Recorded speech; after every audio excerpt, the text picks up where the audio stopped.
যেখানে ছিলাম, প্রথম কথা হচ্ছে আমি যেহেতু সোশ্যাল মিডিয়া ইউজ করি, ওইখানে কোনো ধরনের ভাঙচুর করা, ওনাদের কোনো সমস্যা করা আমার কোনো নিয়ম ছিল না।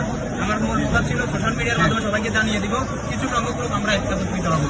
তো আমরা একদম ছিলাম ধরেন 50 থেকে 70 জন, আর আমাদের স্পোর্টের বাইরে ধরেন এদিকে 110 জন হবে, ওইদিকে 110 জন। এটা একটু আপনারা লিখলেন কাইন্ডলি। আমরা 50 থেকে 60 জন ছিলাম। আমি চাই নাই এখানে কোনো সমস্যা করা, কোনো রাস্তা ব্লক করা। আমাদের মিছিলে কিন্তু কোনো ধরনের রাস্তা ব্লক হয় নাই, কিছু ভাঙচুর হয় নাই, সুস্থভাবে আমরা কথা বলেছিলাম।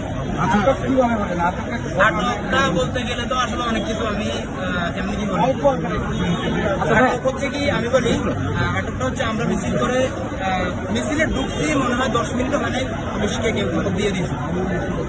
বিভিন্ন দিক থেকে ফায়ার সার্ভিস, সিআইডি, পুলিশ সবাই চলে আসছে।